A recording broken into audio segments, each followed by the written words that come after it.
morning and welcome to the Committee on Transportation and Infrastructure. At this time, can everybody please silence your cell phones?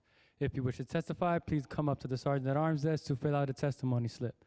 Written testimony can be emailed to testimony@council.nyc.gov. Again, that is testimony@council.nyc.gov. At this time and going forward, no one is to approach the dais. I repeat, no one is to approach the dais. Chair, we are ready to begin.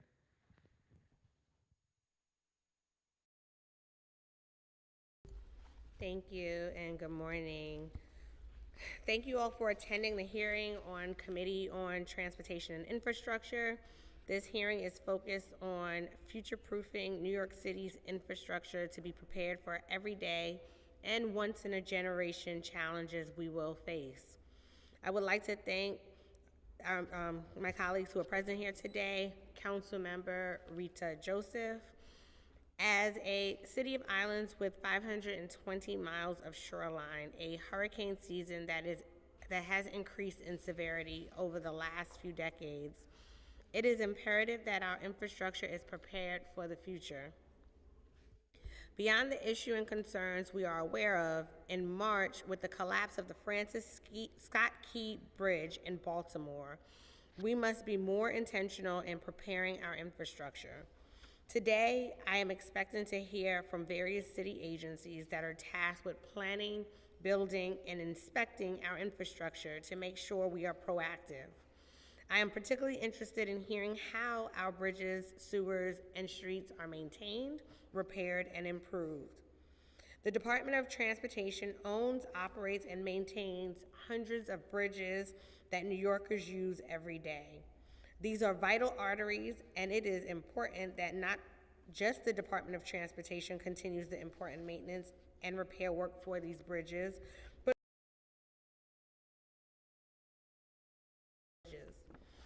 in the past, the Department of Transportation published an annual report on the state of our bridges, as well as included information about bridge conditions in the Mayor's Management Report.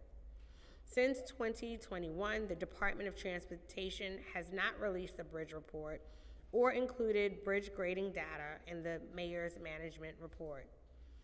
During today's hearing, I would like to hear about the state of the bridges, but also when DOT will begin sharing inspection data with the public and what form that will take. Our sewers are another vital piece of infrastructure that New Yorkers rely on every day. Some of our sewer pipes are reaching 100 years old.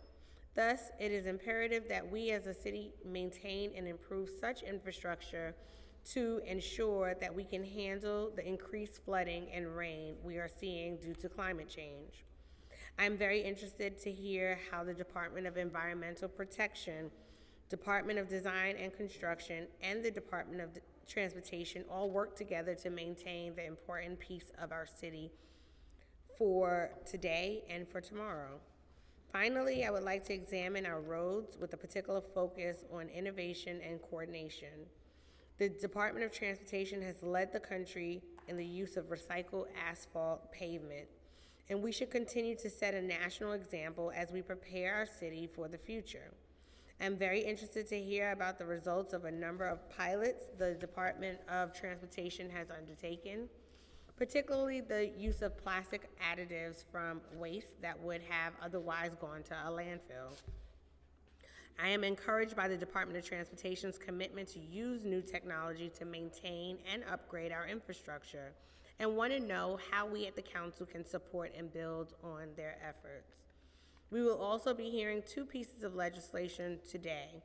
First, Introduction 272, sponsored by Councilmember Rita Joseph, would require a capital plan and timeline for installing public bathrooms across the city. I will now turn to Councilmember Joseph to talk about her bill. Thank you, Councilman. Thank you, Chair Brooks Powers. Good morning, everyone. Today, I'm pleased that the members of this Committee on Transportation and Infrastructure is hearing the bill. Intro 272 was an introduction in collaboration with Mark Levine, Manhattan Borough President. Intro 272, which is part of my bathroom bill initiative package, is a local law in relation to a capital plan and timeline for installing public bathrooms in New York City. This bill will require that the mayor designate an agency or office in coordination with Department of Parks and Recreation and the Department of Transportation to develop a report that proposes a capital project plan and implementation timeline for the installation and maintenance of public bathroom facilities. Each of the sites to be identified pursuant to introduction number 258A, a local law that reports on suitable locations for installing public bathrooms. This bill was passed and adopted last session. The report would further propose a scope of project, estimated costs, potential funding sources, and appropriate maintenance schedules for each facility. The bill would also require the lead agency office to consider relevant population data and social and equity indicators and to consult with qualified city entities regarding foreseeable challenges to the facility installation and maintenance. As Manhattan Board President Mark Levine said before, and I repeat it here, the troubling of deficit public restroom is not an inconvenience. It's a matter of equity, public health, sanitation, and basic human rights. In the hearing the bill is getting passed, we are showing New Yorkers that we have been listening to their requests on the issue and demonstrating our commitment for well-being. Looking forward to hearing the testimony from city agency, different groups about the bill. Again, thank you for your collaboration. Thank you. A day in the making. I've been pushing for bathroom bills as a mom, as a forever educator who for someone who has an older mom, and I know all my older New Yorkers would relate to this, having taken their medication, looking for restrooms, dads, moms, and all of those who use public restrooms. So I look forward to working with you guys in creating this amazing project. Thank you. Thank you, Councilmember Joseph. Looking forward to seeing this through alongside you. Second introduction, number 574, sponsored by Councilmember Gail Brewer, would require a information about the open spaces under the control of the city. Any events taking place at those spaces. Before we begin, I'd like to acknowledge that we've been joined by Councilmember Ariola, and I would for their hard work. Kevin Katowski, Senior Policy Analyst, John Basile, Senior Policy Analyst, Mark Chen, Senior Counsel to the Committee, Billy, Counsel to the Committee, Renee Taylor, my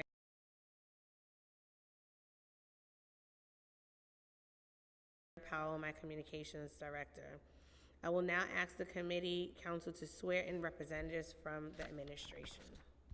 And before you do that, I'd like to publicly thank the Department of Transportation for getting your testimony over prior to today.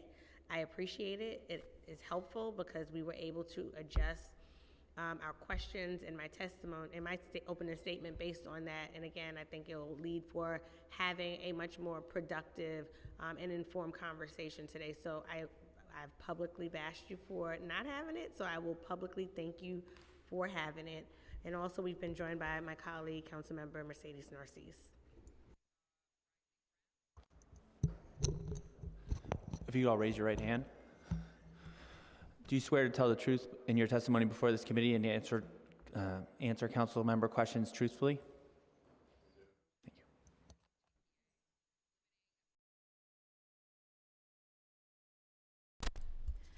Good morning, Chair Brooks Powers and members of the Committee on Transportation and Infrastructure. I am Margaret Forgione, First Deputy Commissioner at the New York City Department of Transportation. With me today are Deputy Commissioner of Bridges and Chief Bridge Officer Paul Schwartz and Assistant Commissioner for Intergovernmental and Community Affairs Rick Rodriguez.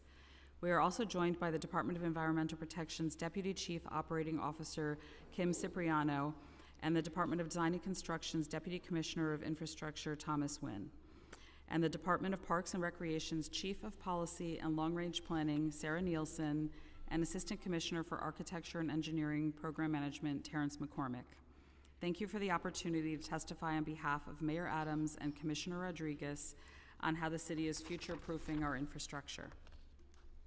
I want to begin by giving an overview of New York City DOT's bridges. New York City DOT owns, operates, and maintains 809 bridges throughout New York City. The Brooklyn, Manhattan, Williamsburg, and Queensboro bridges are some of our most notable bridges, but our inventory is as diverse as the city itself. DOT operates 23 movable bridges, such as the Pulaski Bridge over Newtown Creek and the swing-span Willis Avenue Bridge over the Harlem River that connects Manhattan and the Bronx. Additionally, DOT provides capital rehabilitation for 53 culverts or tunnels that direct water away from roads and inspects and repairs over 600 retaining walls. New York City DOT's vast web of bridges is in the hands of experienced engineers in DOT's Division of Bridges. Specializing in structural, mechanical, electrical, environmental, geotechnical, and civil engineering, our team oversees the design, construction, and maintenance of DOT's inventory. Safety is our top priority at New York City DOT, and all of our bridges are safe. DOT's bridges are inspected at least once every 2 years, in line with federal mandates, but more often if determined necessary. The New York State Department of Transportation hires licensed engineering consultants to perform these biennial inspections for all bridges except pedestrian bridges and bridges less than 20 feet in length. The remaining bridges are inspected by New York City DOT's inspection team of licensed professional engineering consultants. These inspections allow us to determine specific rehabilitation or corrective repair needs. 99% of our bridges are in fair, good, or very good condition. The 7 bridges that are rated poor are in the current fiscal 24 to 33 capital plan and continue to be safe for their allowed uses. New York City DOT has a robust capital bridge project portfolio.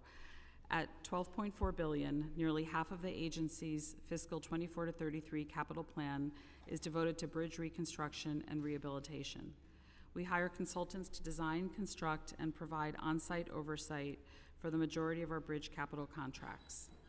At any given time, we have between 25 and 40 capital bridge project contracts underway.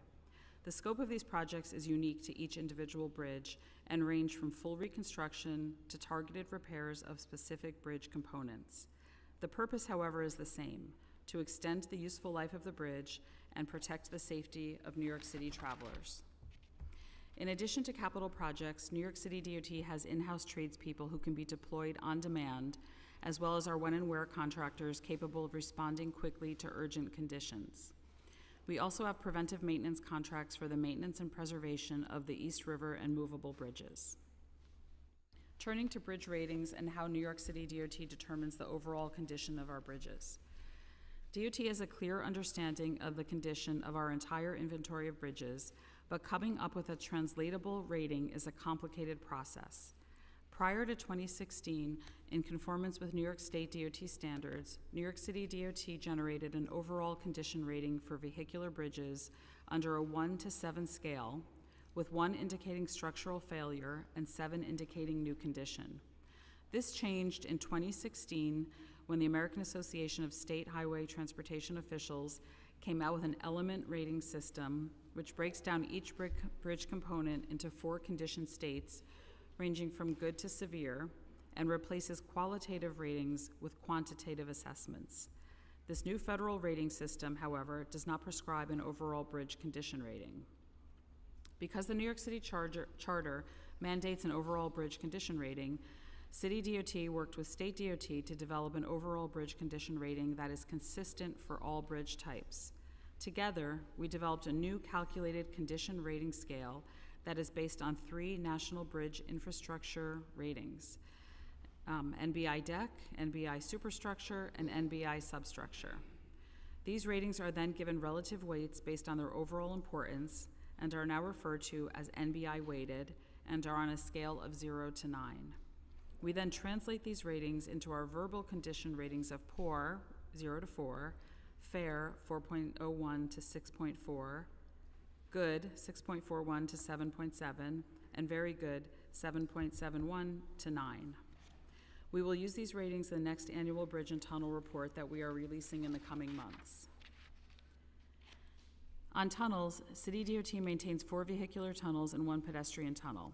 These include the Park Avenue Tunnel, First Avenue Tunnel, Battery Park Underpass, West Street Underpass, and the 191st Street Pedestrian Tunnel. Like our bridges, our tunnels are inspected on a 2-year cycle according to federal mandates by our in-house inspectors and consultants. We are also looking at ways to make our tunnels more resilient to changing climate and increased flooding. This year, we are looking to award a contract to install flood protection at the Battery Park Underpass and West Street Underpass, consisting of flood-proof gates, and doors to protect the tunnel and its ventilation structures. Aside from bridges and tunnels, New York City DOT is responsible for operating and maintaining 6,300 miles of roadway and highways, and also has jurisdiction over 12,000 miles of sidewalk. All New Yorkers use roadways and sidewalks to get around, whether by foot, bike, wheelchair, bus, car, or other modes. And all of our goods travel to their final destinations on our streets. Maintaining streets in a state of good repair is a central part of DOT's mission and is essential to the quality of life and economic success of the city. DOT resurfaces roadways to address problems on the surface, including cracking, patching, and peeling, by replacing the top layer of asphalt pavement. This extends the roadway's lifespan and helps prevent potholes. The more we pave, the fewer potholes we need to fill. DOT's budget has baseline funding for resurfacing of 1,100 lane miles and up to 50 miles of protected bike lanes each year. In addition to our resurfacing work, DOT crews also fix potholes. We are committed to timely response to pothole complaints and respond in about 2 days unless there are underlying conditions that require a larger project. New York City needs the tools to build faster, better, and more efficiently for all of its capital projects. For this reason, the city is working with the Senate and Assembly on our alternative delivery bill that would allow the city to use progressive design build to speed up procurement on capital projects through a one-step process that allows early work to start sooner than under traditional design bid build model. This would help the city deliver projects faster and keep assets in a state of good repair.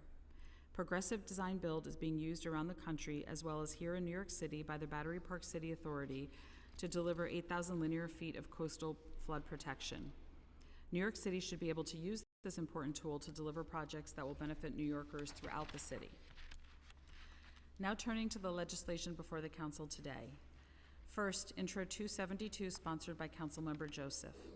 This bill will require the city to develop a capital plan and implementation timeline for installing public restrooms at locations identified in the report required by Local Law 114 of 2022. The city supports expanded access to public restrooms for all New Yorkers. The city and its partners currently operate 1,066 public restrooms citywide, covering 98% of the city. Additionally, the report New York City Parks and DOT published pursuant to Local Law 114 of 2022 identified 151 additional restroom sites across the 5 boroughs, many in city parks. These sites include 55 planned projects to construct new public restrooms, all of which are in progress and expected to be completed within the next few years, as well as 96 additionally potentially feasible sites. As the report also notes, DOT plans to move forward with a stakeholder approval process for 10 automatic public toilet sites, which are installed and maintained by the city's coordinated street furniture franchisee, J.C. Deco, and are not capitally funded. This administration does not support this bill as written. Capital planning is a collaborative process between the agencies, City Hall, and the council. The planning must take into consideration the overall capital needs of the city and standard project scheduling challenges. The administration would like to work on this bill to ensure flexibility is maintained as the city undertakes large-scale infrastructure priorities. Finally, on Intro 574, sponsored by Councilmember Brewer, which would require DOT to create a website that provides expanded information about open spaces on an open space coordination platform. DOT is proud of the public spaces we provide to New Yorkers, including our pedestrian plazas and open streets, where we support programming and events to create vibrant public spaces. Putting on these events often requires input from multiple agencies, which includes the Mayor's Office of Citywide Event Coordination and Management, which helps to oversee and coordinate. Events can also happen in spaces owned by other agencies that DOT does not have jurisdiction over, such as Parkland. CECM posts a number of resources, guides, event details, and other information on its websites about using the city's different public spaces for events and programming. For our part, DOT posts details about the days and times when our public spaces are open to the public on our website. Sister agencies that manage public spaces also do the same. The administration would be happy to continue conversations with the council about how to best coordinate the use of the city's many public spaces. In conclusion, I would like to thank the council for the opportunity to testify before you today. We are proud of the work that we do to keep the city's infrastructure in a state of good repair, work that will benefit New Yorkers for generations to come. We would now be happy to answer any questions.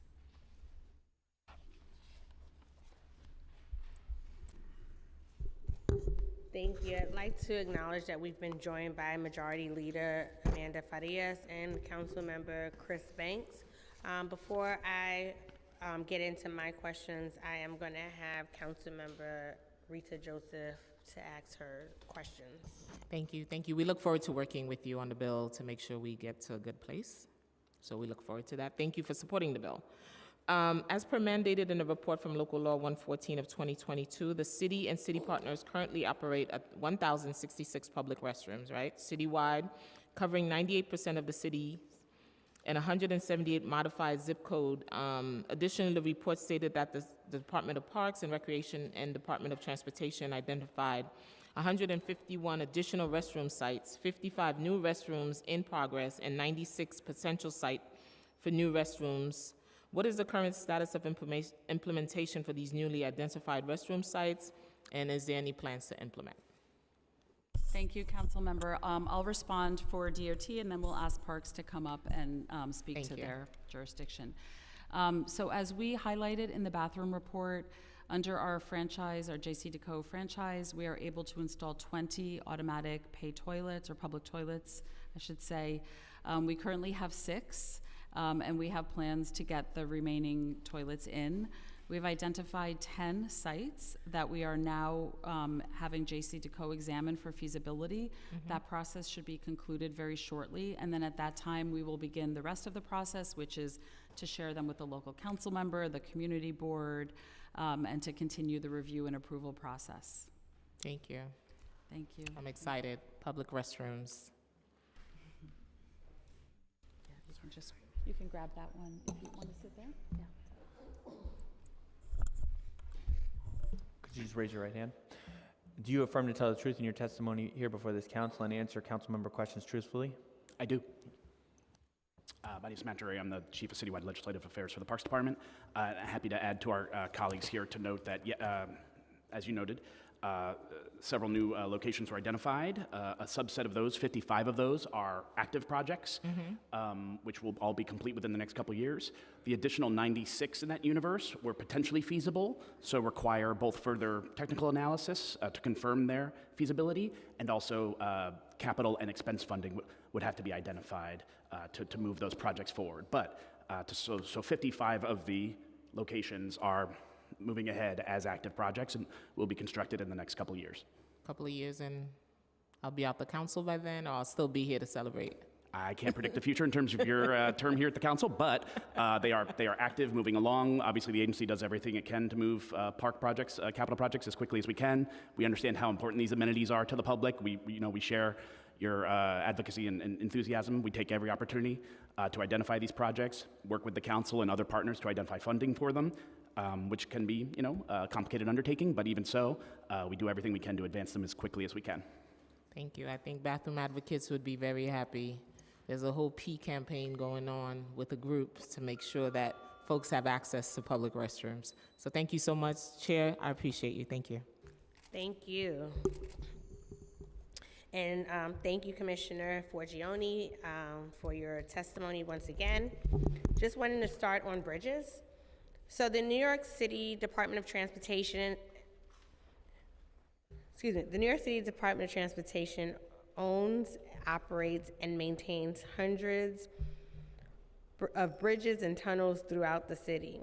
But over the last few years, there has been less and less public information about the condition of these bridges. I'm glad to hear that this will change in the coming months and look forward to reviewing your upcoming annual bridge and tunnel report. In the meantime, I'd like to know what inspections of New York City's bridges and tunnels currently take place, and when the New York State Department of Transportation inspects a bridge, does DOT rely entirely on the state inspection, or does DOT perform any kind of independent verification? Okay, I'll start and then I'll pass it off to Commissioner Schwartz, who oversees this division for DOT and knows everything in detail. So all of our bridges are subjected to a biennial inspection that is covered by New York State DOT. There are a small amount of bridges, such as pedestrian bridges, that we are responsible for the inspection of, as well as the tunnels. Those inspections yield very detailed reports. When there is anything that needs to be addressed in the short run, we have workforces, both in-house and by contract, who can address those issues. And those reports, most importantly, go to inform our capital construction plan of how we schedule the bridges in upcoming years that I discussed. Paul can elaborate a little bit more and then explain detail to your question. Thank you, Chair. I appreciate the opportunity to be here today and indicate to you what 615 colleagues and I are working on, some of what we're working on.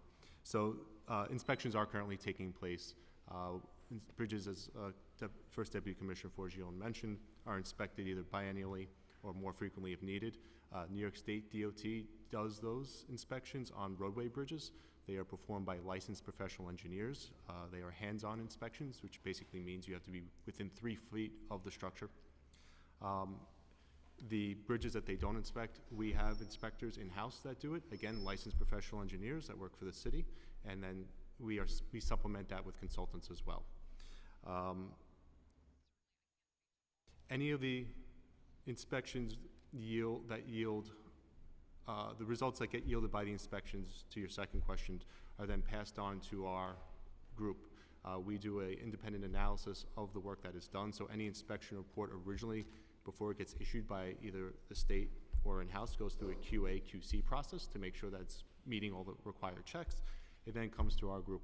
We would then look at that inspection report that would indicate actionable items, and we would act on those actionable items. So it does receive many levels of review. And why does DOT supplement the inspectors with consultants? Is it that you don't have enough inspectors? So we do it for a few different reasons. Partially is to supplement the workforce that we have, but also certain structures require a little bit of different types of expertise due to the way that they're constructed, and we want to make sure that we're pairing the right people with the right experience on the right structure to get the best results. And do you feel from a cost perspective that it's more cost effective to hire the consultants versus to hire more staff that are skilled to do this work? So we feel that there needs to be the right mix, right? That you need to retain a certain amount of in-house capability to be able to go out and do the work. But like many things, right, there are some things that if you're not going to use that particular skill set very frequently, that's what you want to outsource, and you want to tap on that when you need it. So we think we have the right balance to be effective. No, thank you for that. Has DOT taken any proactive steps to secure our bridges in light of the tragedy in Baltimore? So I think I want to lead by saying in this one, nature is our friend. And the reason I say that is that the ship in Baltimore is a Neo-Panamax class of ship, right? It's a very large container ship. A ship of that size would not be able to navigate up the East River to where some of our signature bridges are because the channel depth of the East River would not allow that. So the ship is deeper than the geography that allows it to move through there. Further to that, the way that the New York Harbor operates is very different from the way Baltimore Harbor operates. We are under U.S. Coast Guard jurisdiction. They have something called the Vessel Traffic Services, or VTS. They are responsible for the safety of the harbor. Ships like the MV Dolly would require a number of tugs to escort them, as well as harbor pilots.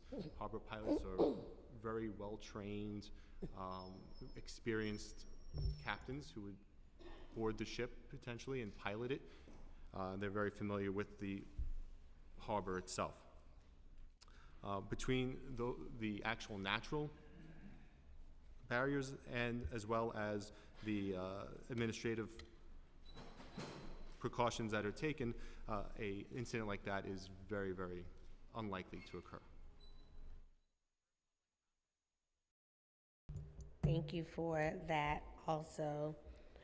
You mentioned that 7 bridges are rated poor. Which bridges are those, and what steps are taken to make sure there are no dangers to the public?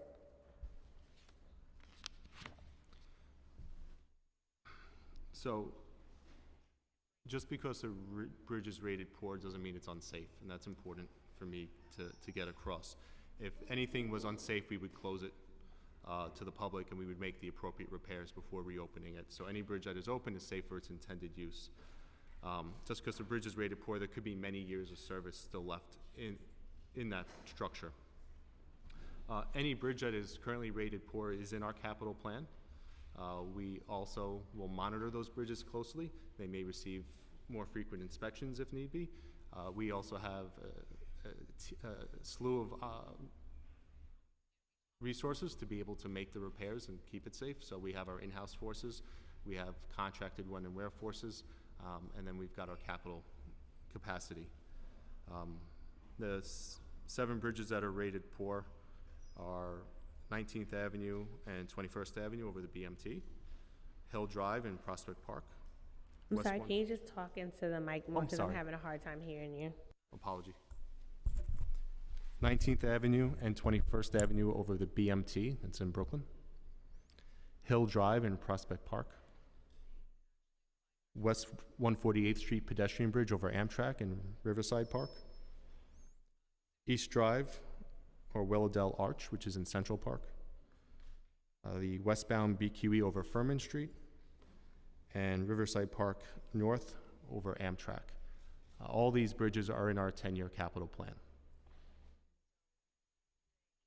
I got 6 of those.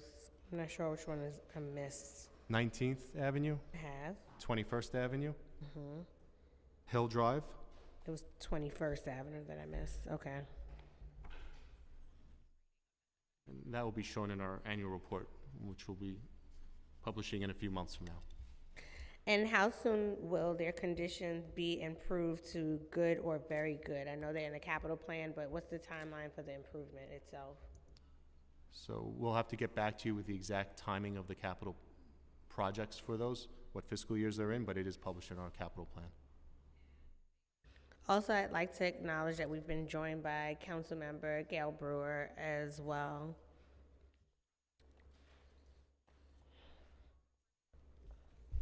I am going to come back to bridges.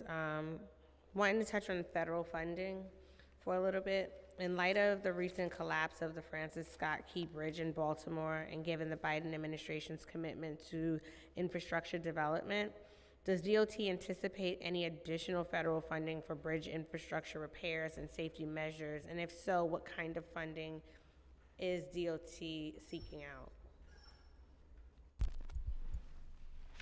So just to answer your question generally, we are always looking to take advantage of every possible funding source. And we watch every single funding that does come out, and we try to see what is applicable within our bridge division as well as other divisions to be able to apply for that funding. So I don't know if you had something more specific, but the answer is yes, we intend to pursue all the funding that we are able to.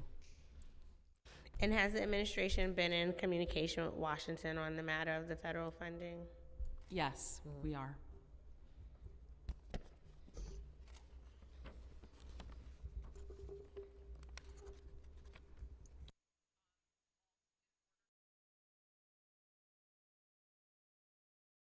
I'm going to yield and allow my colleagues to ask questions.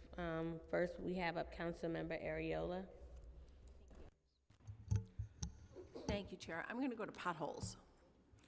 So, according to your report, the potholes that repaired on local streets are basically kind of flat. They haven't gone up, they haven't gone down. But we've certainly seen more potholes in our boroughs and in my district especially. So what happens is we notify DOT, we put in 311 complaints, they come out, they fill the pothole, but they fill it with cold patch. And then they're supposed to come back and fill it with asphalt and sealant. That never happens. I have complaints from multiple constituents that say the minute the cold patch goes in, it immediately begins to break up and becomes pebbles all over the street. In fact, one of my constituents filled 15 buckets of coal patch, pebbles from the coal patch, from the potholes that are on his street. Now, I know we're waiting to have the street completely finished, done in the right way, milled and repaved, but that's not going to happen until the end of June.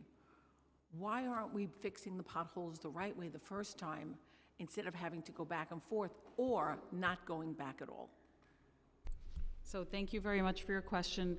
We share that concern. We don't want half complete repairs that we simply have to go back and revisit the site.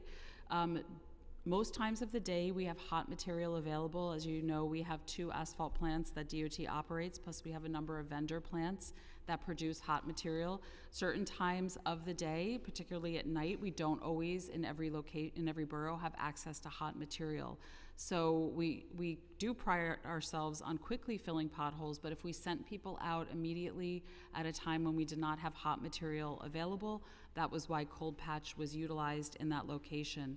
So what I'd like to ask you is to get me that location. We can repair it properly, and then I'm glad to hear that it's in our milling and paving cycle coming up. Okay, I will get you that information. Thank you. But I also want to make you know that most of them, whether it's day or night, are being filled with coal patch. That's something you might want to look into. I'll follow up Thank on you. that. Thank you. Thank you. And next we have Councilmember Banks. Hey, good morning, and thank you, Deputy Commissioner. Wanted to, first of all, thank you for the work that you're doing out in the 42nd Councilman District. We've had a very robust street resurfacing, and we thank you, badly needed, so we appreciate that. Also, too, we wanted just to kind of focus in a little bit on the notification. That's something that's been an issue. We've had residents told, cars being told, and just the lack of notification has been an issue. And I've always said this, we need our streets repaved, but we don't want our lives interrupted. So that's something, obviously, we want to make sure that there's more clarity as to when information's going out, who the information's going to, and that it's getting to the residents that are being affected with the street repairs or the street resurfacing that's taking place. DOT previously had a goal to repave about 1,300 lane miles annually, which was reduced to 1,100 lane miles per year in fiscal year 2020. According to the most recent preliminary MERS management report, DOT maintains that this goal of 1,100 lane miles. Although we have had several midwinters, what will happen to our streets if we have more typical winter season? And does the DOT staff capacity, do you have the capacity to repave the additional lane miles beyond 1,100 fiscal year, in the fiscal year 2025, if the roads fall into disrepair? Okay, thank you very much for your questions, Council Member. We totally appreciate your support of our resurfacing program, which is very critical for the city. So just on your first item about notifications, so every week our Borough Commissioner's Office send out to like a broad array of entities both the weekly schedule and we also share the seasonal schedule with the community boards. We also sit down annually with the community boards and present the streets that are eligible for resurfacing to those boards to take in their feedback as to which streets are more important, more critical, and we adjust our schedule accordingly. DOT, we also post our resurfacing schedules on our website, and if you have other ideas for us on better ways to get the word out to people, we're more than happy to work with you on that. You raised the question of our lane mile target. So currently we're at 1,150 lane miles per year, and that amount has been baselined in our budget. In previous years, the resurfacing target fluctuated. Sometimes it was lower, and as you mentioned, sometimes it was higher at 1,300 lane miles. We've now established 1150 as our target, which we think is very helpful for our planning because we can have the right amount of vehicles to go along with it. We can prepare our vendors and in-house for how much asphalt we expect to produce and that sort of thing. We think we have reached a good equilibrium with that number. Okay. In terms of the repair of the streets overall. And- Happy to talk about it. Thank you. And I know now that since we have gotten these repairs, resurfacing done in my district, I want to know what's the time frame for the street markings? Because we've seen streets done, and then it takes a longer time to get the markings on the ground. So will that be improved? Will we see it in the next couple of days? What's the time frame? Right. Sometimes it can be a period of at least several weeks, but on larger roads, we look to have a minimum amount of markings, such as a double yellow, at least to make sure that drivers and pedestrians are guided in that way. We want to get down crosswalk markings and all of the markings as soon as possible. We work with a bunch of different contractors to do this work. And so at any given time, we're juggling different streets. Again, if you have any location that you're seeing that you feel it's taking too long, please let me know. We'll get after definitely let you know. Thank you so much. Thank you. Thank you, Madam Chair. Thank you. Next, we'll hear from Majority Leader Farias, followed by Councilmember Gail Brewer. Thank you, Chair. Thanks, folks, for being here today and testifying. I know we've spoken about street resurfacing already with member questions and like filling potholes and stuff. And you've touched on it in different ways, but do we have a regular schedule of expectation, street by street or board by board, on street resurfacing? I know pothole filling is kind of like immediately, we obviously don't want people's cars, bikes, children running into a pothole, and so we do that patchwork. But what is our schedule for regular maintenance of entire street resurfacing? So to answer your question, we do not say that a given street must be paved every X number of years. Okay. We do it based on condition. Okay. So we have a team of people that go out and we have a very detailed assessment where we look at cracking, potholes, ponding, all aspects of street disrepair, and then we rate the streets. We rate 90% of the streets every year. We can't quite get to 100, but we're constantly, it would only take a little bit more than a year to get to those rest of those streets. And then what we do is based on the lane miles in every borough, and then the lane miles in every community board, we allocate the corresponding amount of work to that community board and to that borough. And then we do it, you know, we just keep coming back every single year and we allocate the same number of miles. But we consider it very important to work with our elected officials and the community boards to hear from them. They may feel that one street that is in a little bit better condition than another is still more critical to get milled and paved, and we will accommodate those requests as we meet with them and adjust our schedule.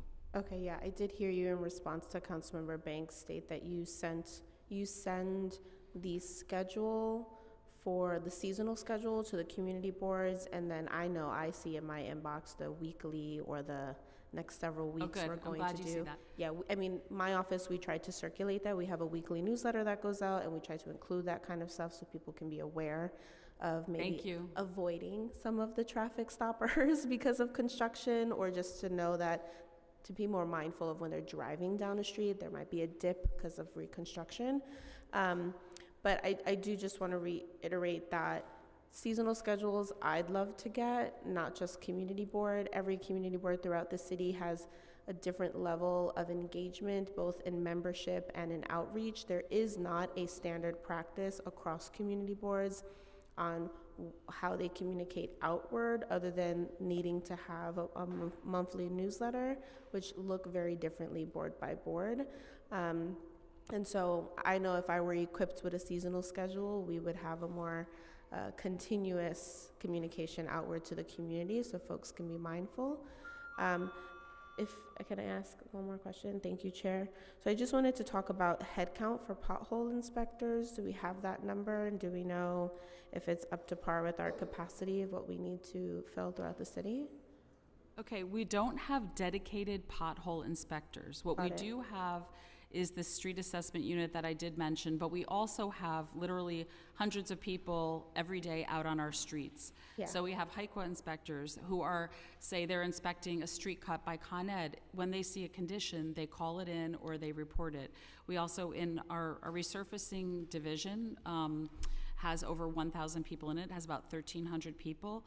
That's 1,300 people that are eyes and ears on the ground. Okay. So we take a lot in from 311, yourself, people like your staff, all the public, but we also have every single day like a lot of DOT eyes and ears, and we're all like trained from day one. If you're out in the field, you see a condition, you call it in. Okay, great. And then my last question on street lighting. According to the PMMR, the average time for DOT to repair street lights during the first 4 months of the fiscal year increased from 3.6 days last year to 5.5 days.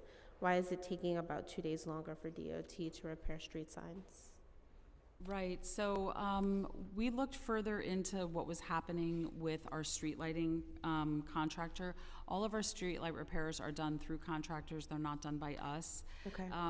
There seemed to be a little lack of efficient communication that we detected at the beginning of the fiscal year, and we have since corrected that, and now the repairs are going much closer to the typical time frame that we had previously. Okay, great. Yeah, I know I'm a driver in my community, so most of the time when I'm on roads and I bump into either a street light or a traffic light that is not on, I try my best to go through the 311 that then takes you to the DOT system to then put in another form. But it's good to know that we found the hiccup and we're working on it.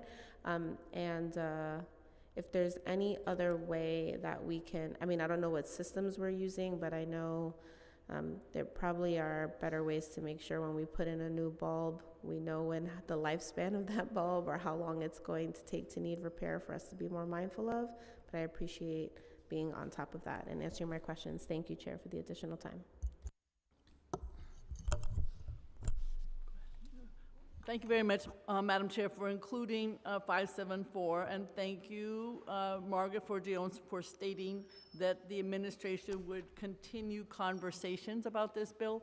I will say that there is, I'm always thinking about the public, and in this case, just so you know, there's a local law that I think Lori Cumbo passed many years ago that states that there should be coordination, and there is no local law 7 of 2021 coordination in order to have this information available to the public. With all due respect to the citywide event coordination office, the portal is completely out of date. I looked at it yesterday.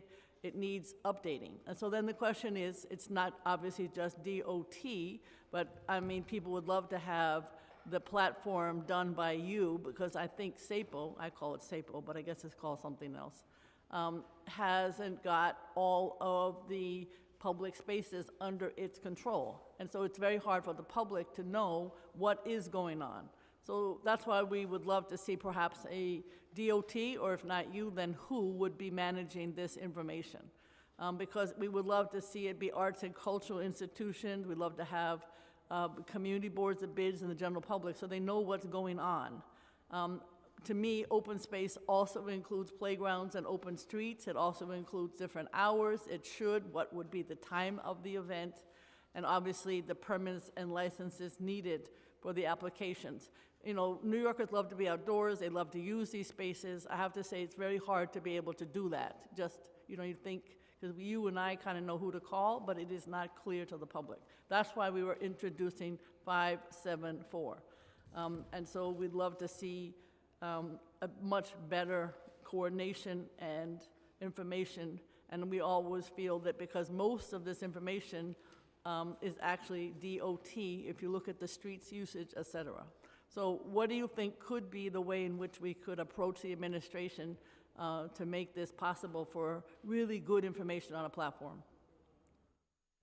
Thank you, Councilmember. So we're very proud of how the city has evolved in terms of utilizing our public spaces, and the world is a totally different place than it was even just a few years back, between open streets, plazas, and all the other good initiatives that fellow city agencies are doing.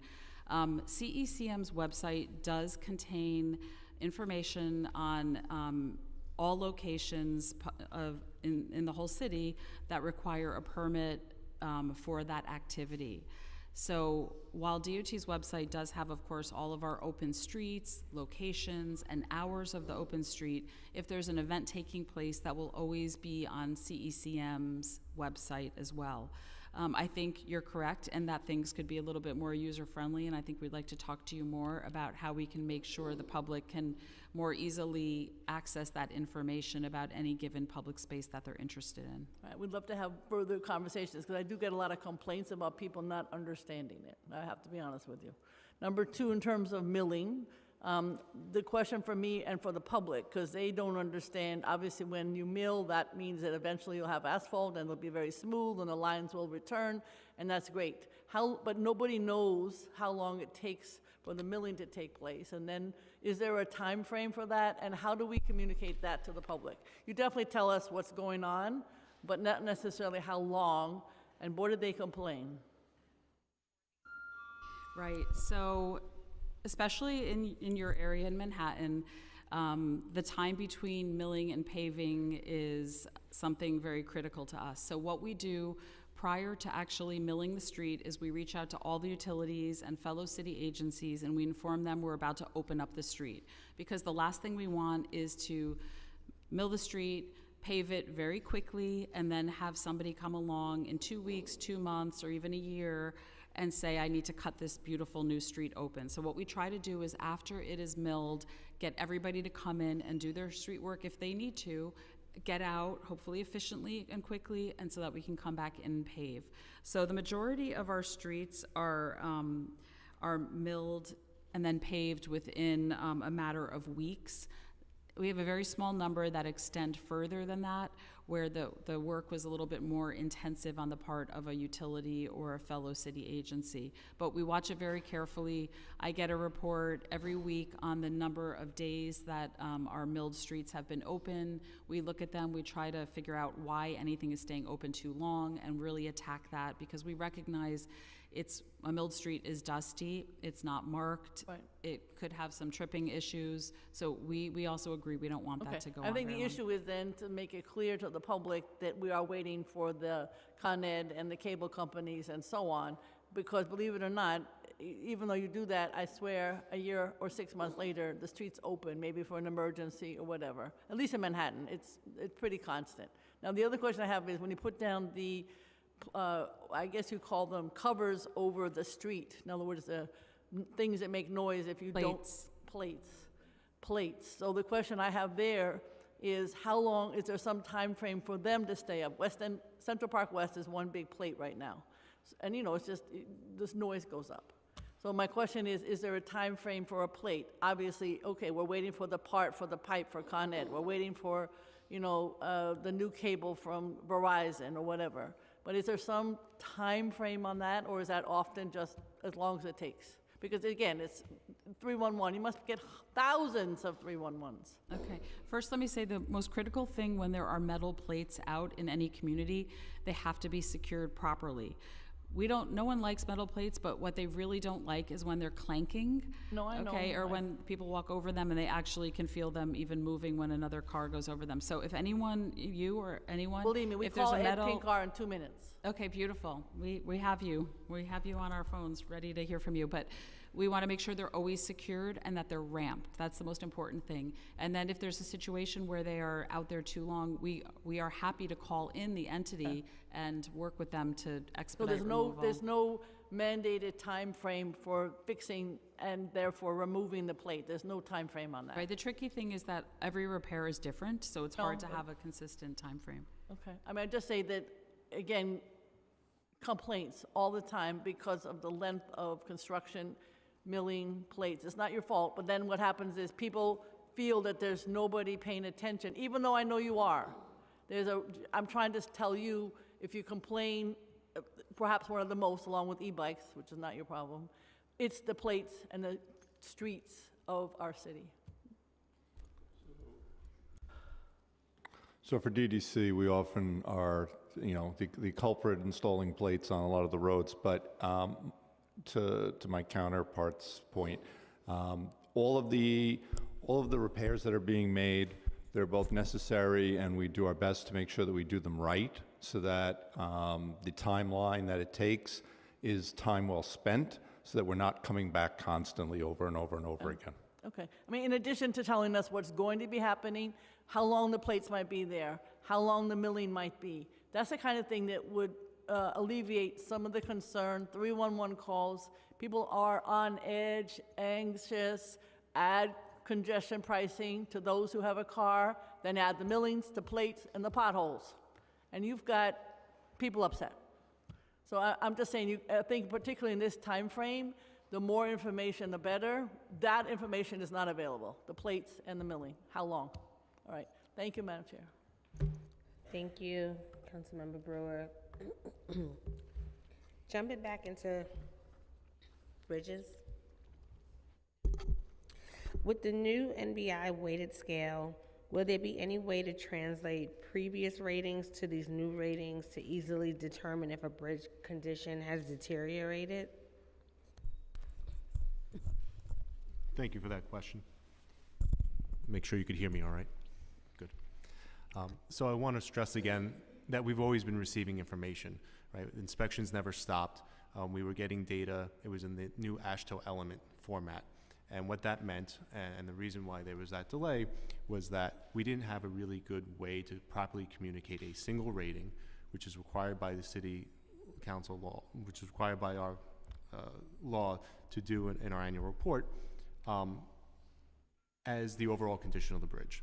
So as we got more data and we analyzed it, we were then able to come up with that single number. In the background, we're getting all the conditions of all our elements and the condition states that it's in, from the CS1 to the CS4 that we described previously. We feel that the best path forward is to publish the new information in the upcoming months and then keep going forward with that scale and make sure everything is clear going forward. So how will we be able to determine like if a bridge has gotten like significantly worse or not, considering that there is a different metrics that was used prior to this new one that's being now implemented? Right. So one of the things that we did in implementing the new metric was we wanted to make sure that while the numbers are different, the number of bridges as they decline over time, you know, they decline at a certain rate, but when you take a snapshot, it's not a huge difference, right? So what we wanted to make sure is that the new scale relatively lined up with the old scale. So it won't be a one-for-one apples-to-apples comparison, but we know that we're in the same ballpark and that our good, fair, and poor and the thresholds that we're showing now are relatively similar to the good, fair, and poor thresholds that we'd used previously. And do you believe a federal rating system should prescribe the overall rating? So I do believe that it's important to have basic standards across an industry. While there are certain things that in bridges you want every bridge across the nation to perform a certain way, to be built to the right standards, to be looked at a certain way. You want a base level of training. That all happens. We are then able to apply our local knowledge to then get into the intricacies of what those conditions may be on our structures, but that basic level has to be consistent across the industry.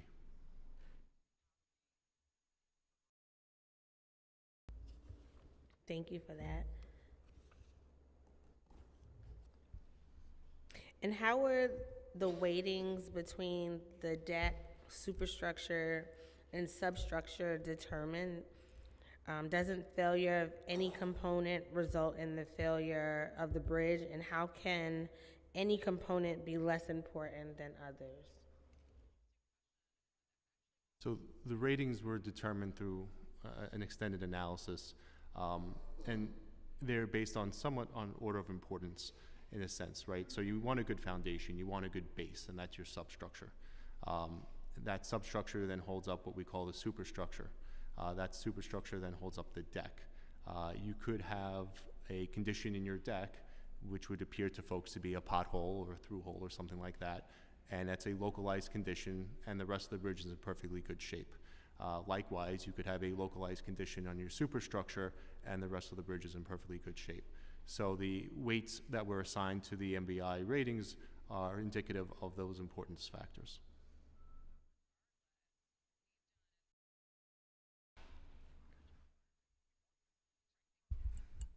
Thank you. And in addition to the upcoming bridge and tunnel report, will bridge inspection ratings data be published in the mayor's management report? Yes, it's our intention to also publish that as well. Thank you.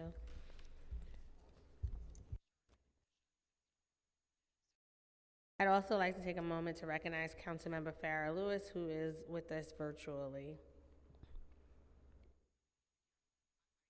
What percentage of the DOT projects are being done by DOT, and what percentage are being overseen by DDC?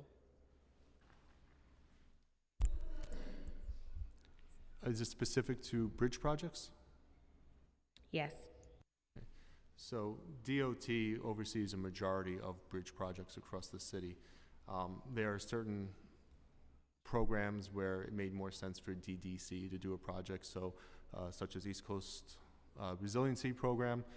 There are a number of pedestrian bridges that are part of that as well.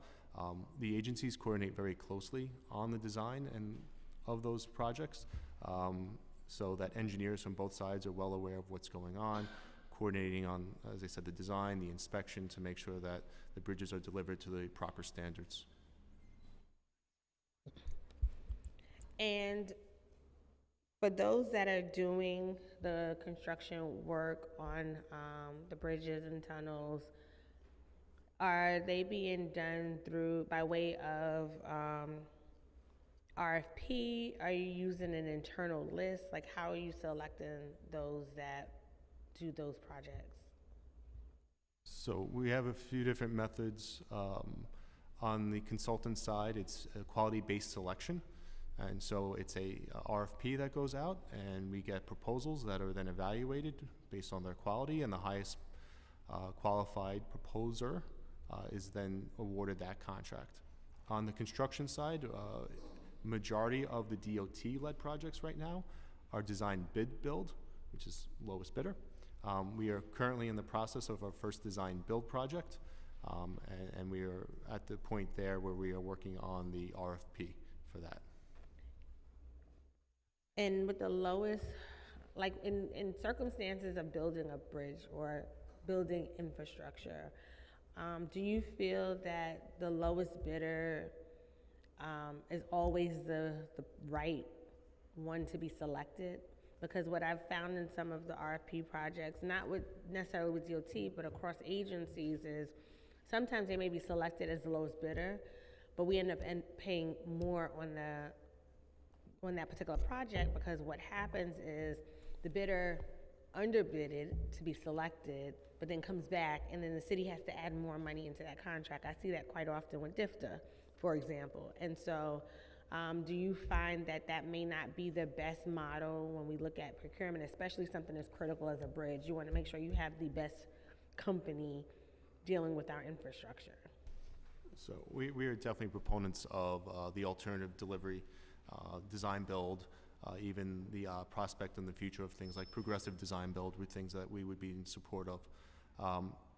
Every strategy has its time and place. So we believe that we should have the option, and that depending on the situation and the project, we would then be able to pick the best delivery method for that project. I would love to explore that more with you all, because I think, when we talk about infrastructure, and also there was a report that the comptroller had put out recently that talked about how expensive some of these capital projects are in terms of length of time and cost. And I do think that sometimes it's because we are kind of forcing the contractors to place a bid in that may not be a true reflection of the cost of the project, when really what ends up happening is the end amount we spend is really the true number that should have been put into the submission in the first place. Yeah, and Chair, I just wanted to emphasize that in terms of lowest bidder for the design bid, the design bid build projects, we always, of course, select the lowest responsible bidder. We scrutinize every single respondent. We make sure that we're going to get a good product. I think Paul's points were very important, and your concern about do we add, scope or costs onto the project is something to talk about, but just want to emphasize that all of the work done is a responsible contractor. No, I appreciate that. And then in your testimony, Commissioner, you talked about preparing to award a contract to install the flood protection at Battery Park's underpass and West Street underpass as well in terms of flood-proof gates and doors. With that project, will that be done through bid builds? Yes, that's a design bid build project. Okay. Okay, thank you for that. Moving on from bridges, I'm gonna move to sewers. There's someone from DEP. Oh, there you go. Hi. Good morning. As we begin the summer, we are also beginning hurricane season. I know you've seen the pretty scary projections for the upcoming season. What steps has DEP and the other agencies taken to prepare the city for the likely more intense storms that we're facing this year? Thank you for the question, and we're very happy to be talking to you today about this important issue. So there's two exciting things I want to share with the council. So recently we put out the 2024 stormwater analysis, which we're happy to share with your office afterwards, that outlines our long-term plans for stormwater management in New York City as we face increasing climate change and more intense storms. In terms, we lay out a number of short and long-term steps that are going to be necessary as the climate continues to change. In terms of this year's hurricane season, there are a number of short-term actions that we're taking that I'd like to highlight.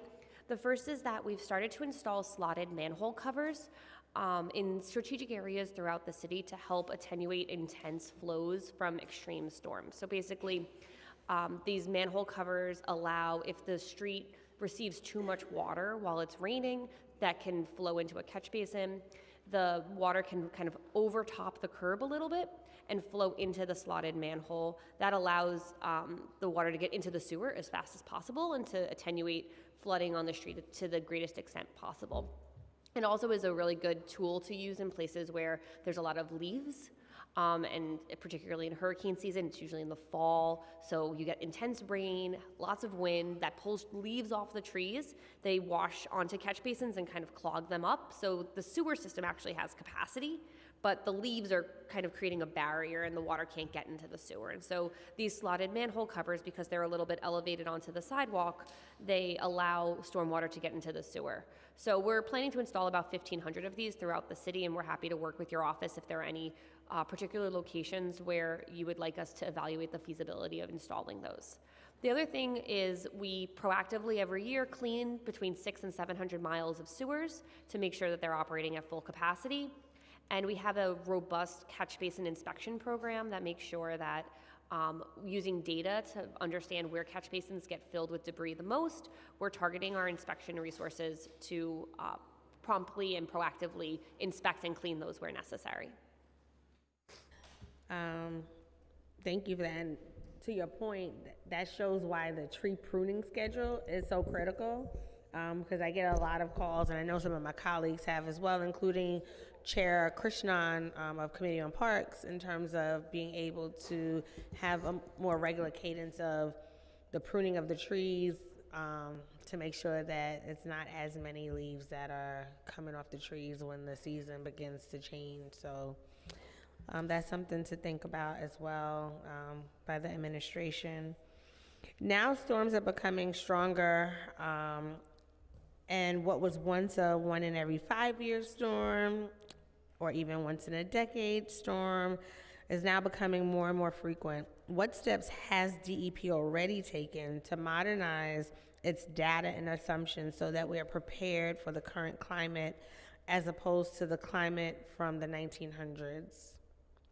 So this is a challenge that is really complicated to solve, right? Because the sewers are built over the course of 100 years, and so it will take us time to expand the sewer system to account for these new and more intense storms. The good news is that we're pulling in a lot of new data streams to help us really understand how the system is working and where there might be capacity to be leveraged short of capital projects. And so what that means, we call it a smart sewer system, and other cities across the country have already started to implement this, where you use gates and sensors within the sewer system because to move water around and create capacity so that you don't have to necessarily expand the size of the sewer. You just need to kind of move the water faster away from where it's raining, because it doesn't really rain consistently throughout the whole city at the same rate. And so if you can think smarter about how to leverage your existing infrastructure, you can create capacity and create opportunity, reduce the risk of flooding.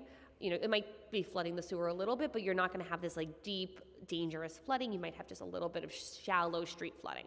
And so those are tools that we're implementing right now so that we can start to really understand and kind of create near-term improvements in the sewer system and near-term flooding relief as we comprehensively look about the whole city and think about what the right performance standard is. So, right now our standard is 1.75 inches per hour. That's a 5-year design standard. What that means is like a 20% likelihood in any year that you'll get that kind of storm. We're working with some of the leading researchers across the country to best understand what the right future storm to plan is. The last thing we want to do is pick a design standard that is inadequate even when we start.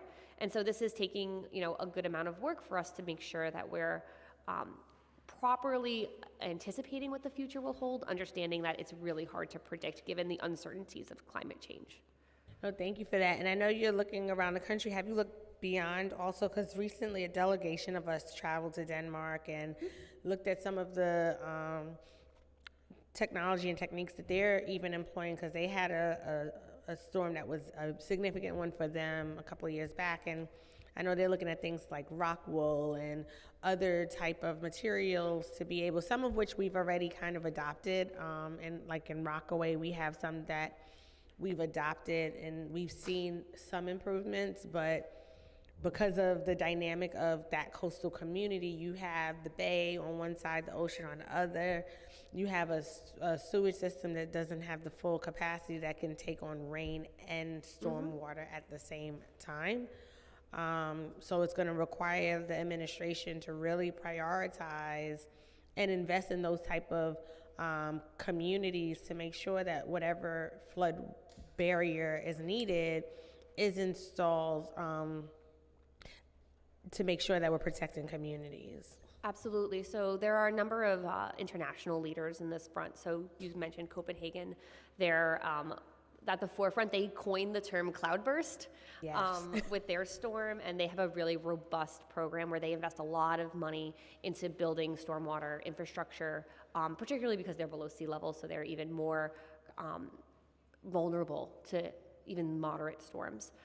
We're also working with partners in Singapore and Tokyo and London, 3 other cities that have similarly complex, similarly congested cities, and all have slightly different challenges on the stormwater management side, but similar scales.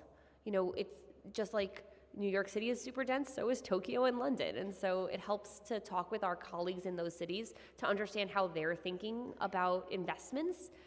Tokyo has these really cool underground storage facilities that are massive. They're called stormwater cathedrals. They are billions of dollars to construct, and they solve a particular problem that Tokyo has when the spring rains come. But we are thinking about how we might leverage those types of tools that they're using to solve some of the more idiosyncratic New York challenges we're facing. And so we're constantly in this process of learning from our colleagues. It's evolving because everyone's dealing with climate change in a little bit of a different way. The northeast of America is getting more rain in shorter bursts. London's getting it longer, more steady rain. So they have, because dealing with stormwater is a combination of how long it's raining, how many tide cycles you have during that rain, and how intense the rain is. So it's a 3-factor analysis you're always doing in your district in particular. Firsthand. Our hearts sink whenever it rains at high tide, I'm not gonna lie. Yours and mine both. And it's one of those things that it didn't used to be as challenging, right? And so our tools that we have used in the past may be inadequate in some ways, and so we have to think about things that in the past we were like, we don't ever want to pump stormwater. Now, pumping stormwater is going to be a tool in the toolbox. It's an expensive tool. It has climate impacts. It takes a long time to implement. On the base side, that's going to be one of the tools we implement as part of that Army Corps project.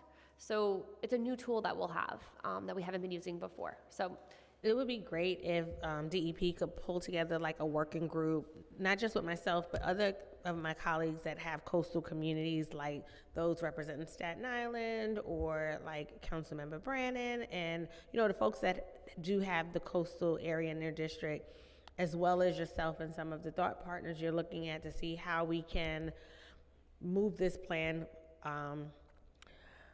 in a more timely fashion. Because I will say, in Copenhagen, what I found that may contribute to the success that they've seen is because there's been a complete buy-in from the government and from the public.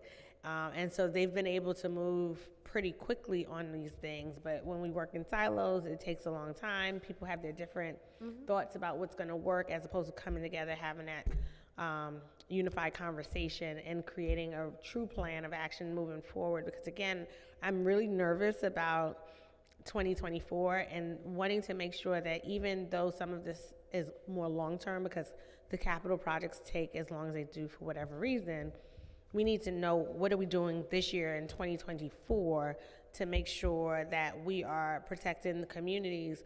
And when you think about the storms that are coming also, what does that mean for the subways? Because DEP, DOT responsible for the pitching and the sewage system, but all of that stuff has been coming into the subways, which creates delays or stalls on our train. It creates such a burden on the infrastructure there.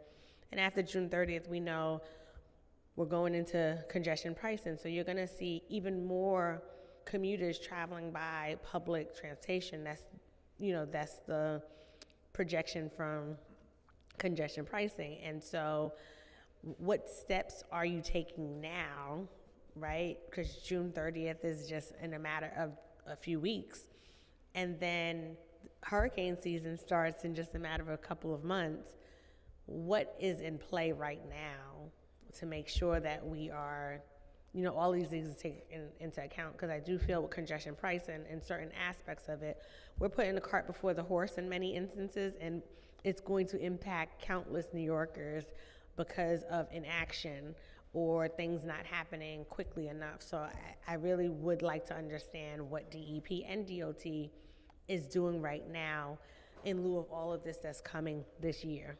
So we have been working really closely with the MTA's Capital Division to understand flooding conditions in the MTA, specifically to the point that you're making about how low-income New Yorkers have an adverse impact when the subways are down or they can get to work. And so we want to make sure that we are really making concerted efforts to partner with the MTA to identify flood vulnerable areas and jointly investigate the causes and solutions. And so we've inspected with MTA over 35 stations where we have identified site-specific contributors to subway flooding. I'll highlight 207th Street, Dyckman, on the A train in Upper Manhattan. This is a location where we installed those slotted manhole covers I mentioned earlier, because one of the challenges is that it's an incredibly steep slope leading right to the subway station entrance, and all the stormwater from this largely wooded parkland near the station was flowing and matting over the catch basins at the base of the hill. And so we installed slotted manhole covers. MTA also raised a step up, so sometimes you'll see that you have to take a step up to then take a step down to get into the subway, and that's to help create a little bit more barrier for water to flow, because it'll always go to the lowest spot. How many of the subways have they done that for out of the 35 that you've identified? I don't know the number offhand, because there's different solutions for everyone. Sometimes it's raising the step up and adding these slotted manhole covers. Sometimes it's fixing vent covers or raising vent covers. Each site, what we do is we go around with a team of engineers and a team of MTA engineers, and we try to find where the water can enter the subway, and then we create a site-specific solution for each subway station to make sure that we're mitigating the cause of flooding. And so we can give you a more full readout afterwards about which stations we've worked with the MTA on. We were just saying we're going to follow up afterwards and It's get been a that. really productive partnership. I mean, in some cases, the answer is we have to expand the sewer system, and then we have to think about how we prioritize solving MTA flooding issues against solving other priority flooding areas. But we've been working, I think, very closely and in partnership also with DOT on the MTA flooding issues. And if I can just add to what my colleague has said, we have a very nice initiative that hasn't come up yet today of porous pavement that we're working with DEP and sanitation on, the 3 agencies. And what that initiative will do is install panels in low-lying areas in the curb lane that can take in the water through the slab down into the ground, into the earth. And we have about 92 miles already installed or about to be completed. So that's a very significant effort on the part of the city. We're also looking at porous slabs on sidewalks. We have several locations that we have done, and we're looking to do some more. And the last thing I wanted to mention was that we're doing some resiliency for the Staten Island Ferry. We're doing a design-build project in the 2 terminals that will take some of the critical systems from ground level and put them up. So for example, in St. George Terminal, we'll take the fire alarm systems from the ground floor and we'll move them up to the 3rd floor.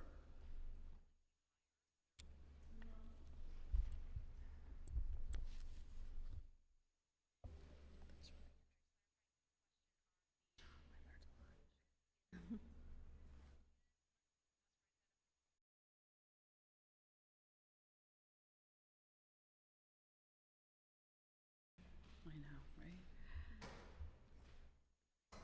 Also, we've been joined by my colleague, Councilmember Lincoln Ressler.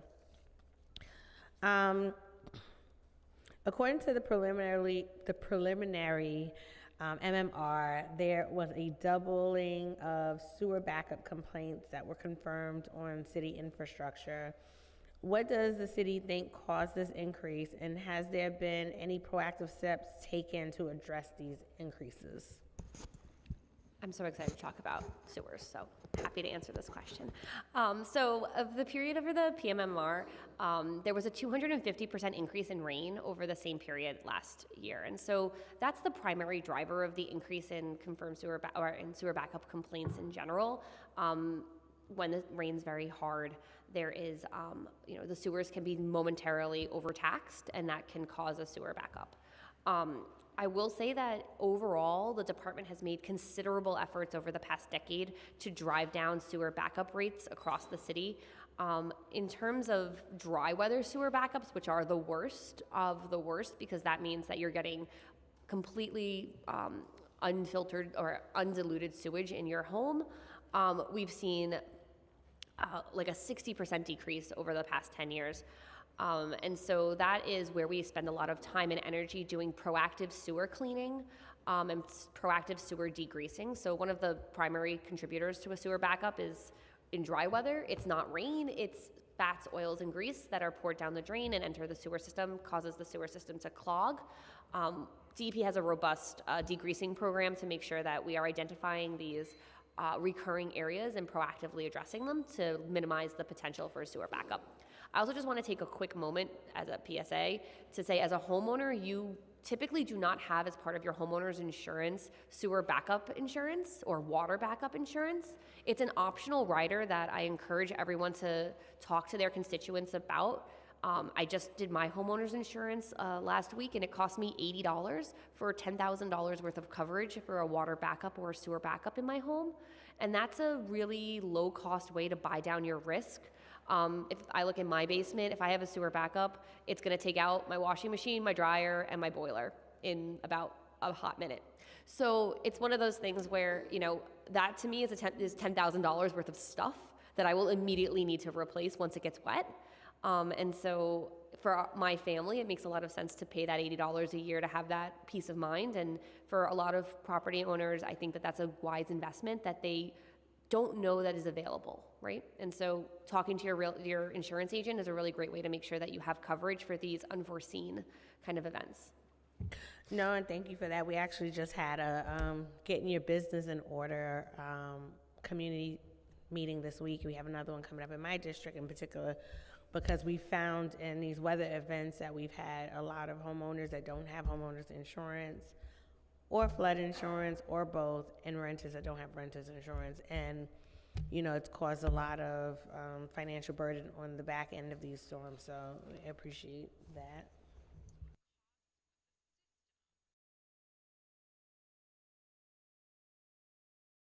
And then I'm going to jump into the resiliency of our infrastructure. I know you talked about the porous paving. So other than that, we want to understand what DOT is doing to ensure that there's adequate resiliency upgrades for our transportation system, and how does DOT prioritize which neighborhoods receive resiliency upgrades and work?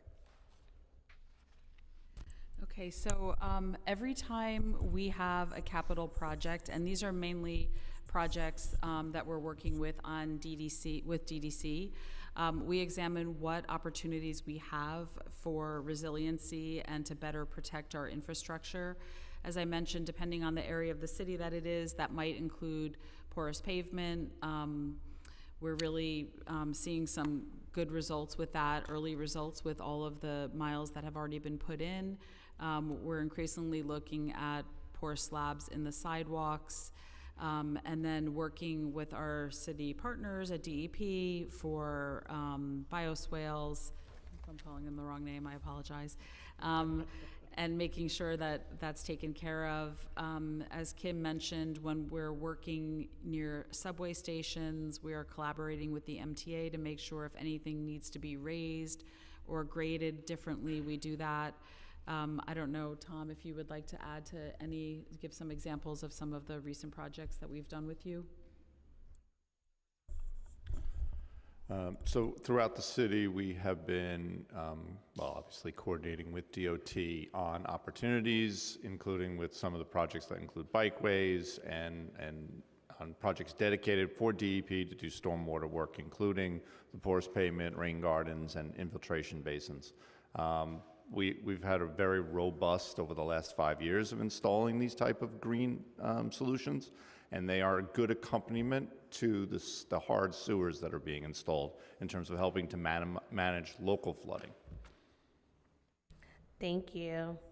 And at our past hearing on hard infrastructure, DOT testified that they had recently received $36 million of new capital funding to fully fund the replacement of the Harper Street asphalt plant.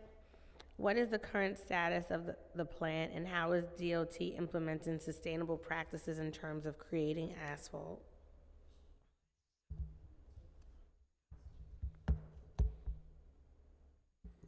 Right, so let me get you the information in just a second. Do you know where this is? Thanks.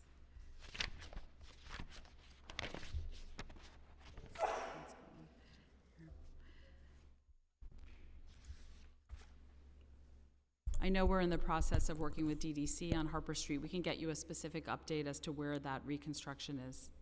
Yes, sorry, Harper's with our Public Buildings Division, so we'll get you the information. I know DDC is here. Are they able to answer and give us an update?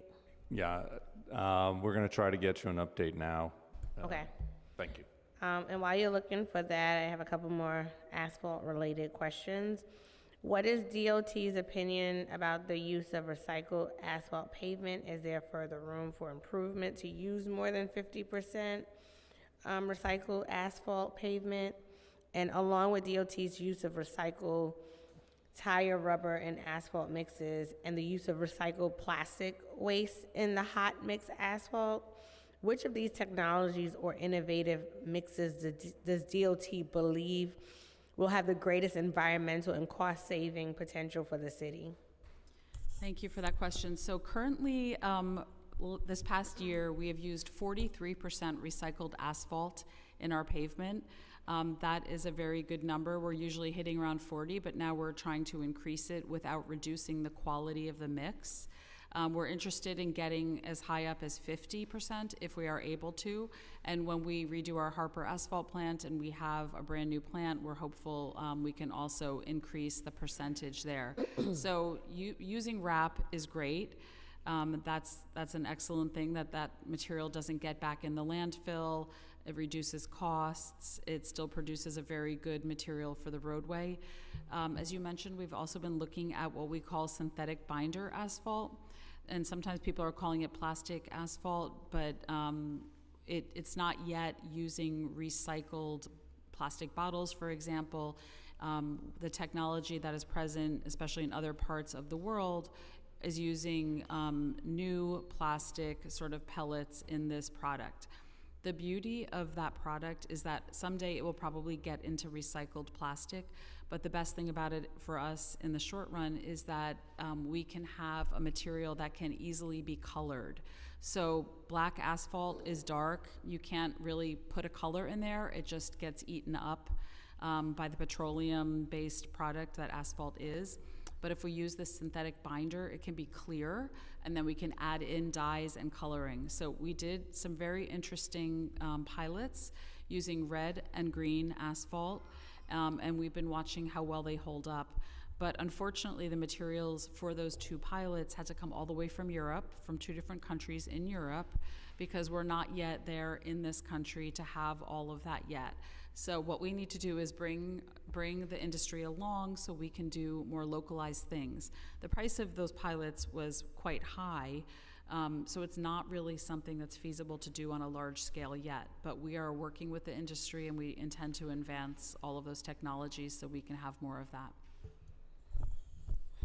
Thank you for that. And I find like it's so unfortunate, like we have to continue to go out the country for a lot of these things that are better environmentally or, sustainability wise, and hope the industry is able to pull it along here.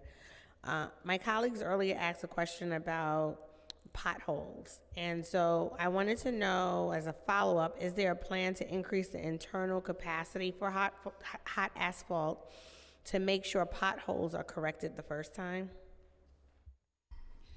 So I'm going to check into what your colleague raised in terms of the Staten Island situation with Cold Patch.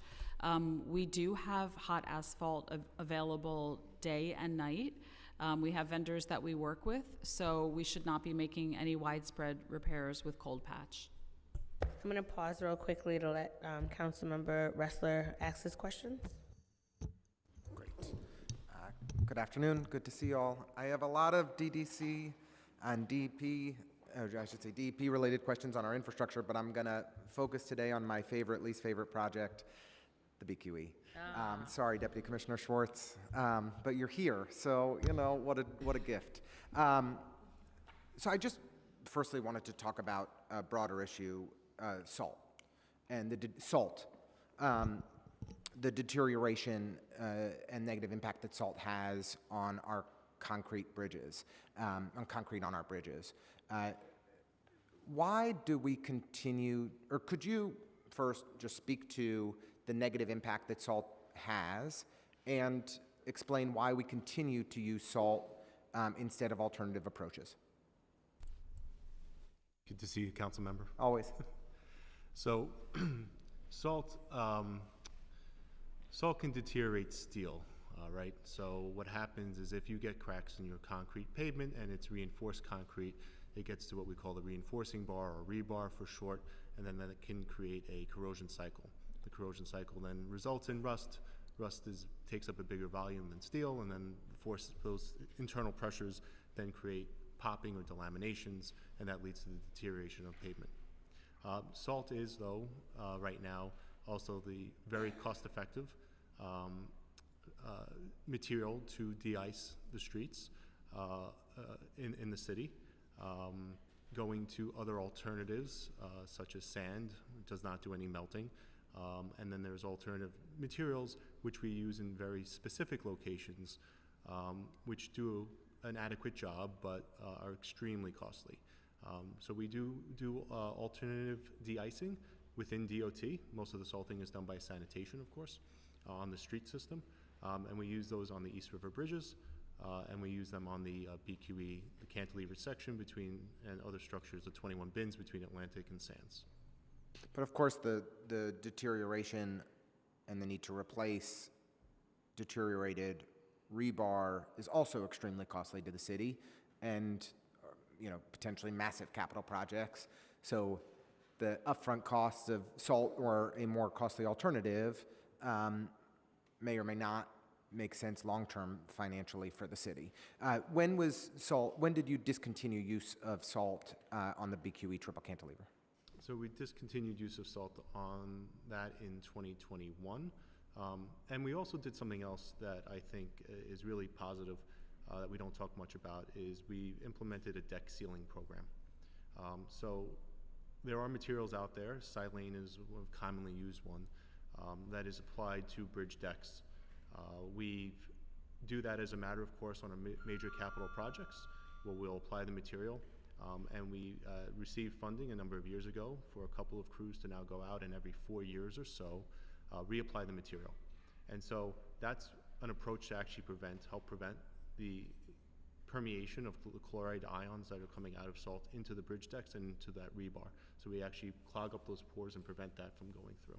But the fact that we use salt for, 60 or 70 years on this structure, even though it's been discontinued for the last 2 or 3 years, doesn't that still mean that every time it rains, the salt is still present and mixing into the rebar and further deteriorating the structure? So there's certain saturation factors, and if you're able to, you could significantly slow down the rate. I won't say that you can necessarily stop the rate, but by discontinuing the use, you should, in theory, significantly slow down that rate of corrosion. And then I just wanted to ask about the decision to shift, I believe, $500 million out of the 5-year capital plan into future years, into the out years, that has been made by this administration over the past, 24 months, and to not invest in an immediate way in the stabilization of the BQE, of the triple cantilever BQE structure. How can you provide assurances to everyday New Yorkers, to constituents in the 33rd Council District, to me and our chair, that the triple cantilever is safe when we're not making these necessary short-term investments that previous administration had allocated funding for and were determined necessary? So again, I want to assure everyone here that the BQE is safe. We have invested a lot of resources in monitoring. We do quarterly inspections in addition to the biennial and special inspections that could be done by licensed professional engineers. We have monitors out on the structure itself that are measuring vibrations and other things, so we have a good understanding of what's going on. In addition to that, about $177.8 million was left in the 5-year window. And that's going to help us to do a few different things. One, it's helping to address the interim repairs that we're actually conducting currently. As you may be well aware, sir, there's a weekend closure coming up this weekend where we're going to complete our interim repair. The majority of the interim repairs is a little bit of work. We're going to have to come back and resurfacing and striping, but this will be the major concrete work, the last step of that. And it also is here to fund our capitally when and where program. So should something arise that is unexpected, that is picked up by our inspectors who are out there frequently, we'll have the resources in place to address it. Well, I appreciate some resources are still available and appreciate the commitment that additional resources can be made available. There's a significant shift of $500 million away from the 5-year capital plan to the out years. It just raises questions when we all know that this structure requires our immediate attention. The last thing I wanted to ask, and I apologize, Chair, for going over, and I promise this is my last question, is, Deputy Commissioner, do you believe that we could safely install columns into the current triple cantilever structure to stabilize this structure? Is that a feasible, onto Furman Street on the far side? Do you think that is a feasible approach that we could pursue? Given the structure and the way it was developed and the way that it has behaved over the last 70, 80 years, No, I do not believe that's a The feasible structure couldn't solution. be encapsulated and columns installed. You don't think that's a feasible potential outcome? The structure was built and behaves in a certain way. By suggesting what you're, or by doing what you're suggesting, you're completely changing the behavior of that structure and making it perform in a manner for which it was not designed to perform. Well, I always appreciate witnesses who provide direct answers to questions, and it's always good to see you. So thank you very much. Thank you. Same here. We have a really good Deputy Commissioner for Bridges. I just want to stay on BQE for a little bit since Councilmember Ressler took us there. So last week, DOT announced the final phase of the closure and the interim repair work for the BQE. This is the third time drivers have been diverted onto local streets. How is DOT preparing for the rerouting of this particular traffic? And what lessons have been learned from the first two times a closure like this took place? And I appreciate it being on the weekend, by the way. Excuse me? I said I appreciate it being on the weekend. Yes, absolutely, and that's one of the things we look to do, right? Sorry. As we look to minimize the impact to the greatest extent possible, due to the types of repairs that we needed to do for the structure, it did require the full structure to be closed. So weekends and nights obviously have a less of an impact than during the weekdays. We've done extensive coordination, and we've learned from the previous. So what we've been doing is we've reached out to all our city, local partners, the state partners, even our regional partners through Transcom to make sure that the word got out to all the other agencies about this work. That allows them to then broadcast the message across all their networks. In addition, we've got VMS boards warning people. We have worked with NYPD very closely, and they will be providing upwards of 100 traffic enforcement agents to help move traffic through the local streets. We have reconfigured the Gowanus Expressway to include the HOV lane, which would normally be going in the outbound direction, but we'll make that inbound so that people have access to the tunnel. And we have adjusted our signal timing to also provide traffic to come through. We've also learned that you need to do a lot of community outreach, and we need to get the word out, right? So we continue to do that. We've worked with folks sitting here to make sure that they're aware of the project and they can get it out to their constituents. At the same time, we have a full-time community liaison that is assigned to this project. She's got a large network of hundreds of people, so she's able to blast out notices. And we've taken out almost 24 advertisements in print, radio, TV, and online advertising to let people know. The biggest message to get out there is, and I think our press announcement came out just today, is to stay away. It is always a struggle, no matter what. When you get into beautiful weather like we're expecting, people come out. So we will try to get the message out and try to move traffic as best as we can. But for people to stay away would be obviously the best thing. No, thank you, and you answered one of my questions in terms of the outreach that's going to be conducted. And are you confident this will be the last time there'll be a need to close this roadway and conduct interim repair work?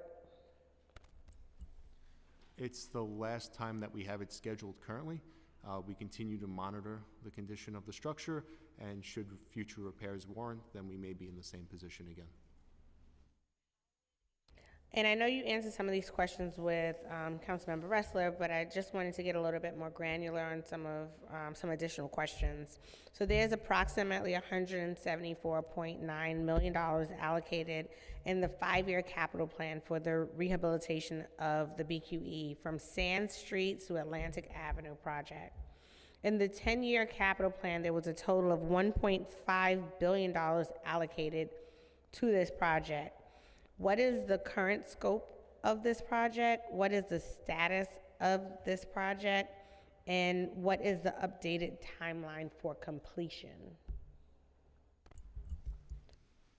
So as we explained, the interim repair work, we're hoping that major closures this weekend, and then we can come in later and we could wrap up that project.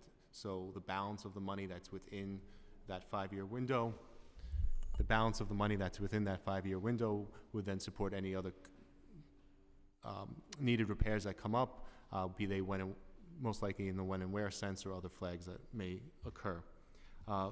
We continue to push forward on a major project, and we are currently in collaboration with FHWA, New York State DOT, to undertake a comprehensive traffic study and prepare the necessary documentation to enter into an environmental review process that we're aiming to start by the end of this year.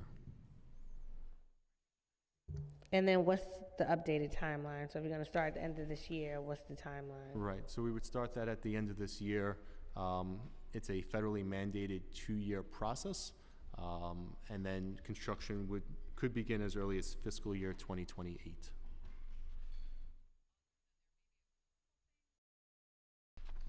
And why is capital funding for the project continually rolled back into later years?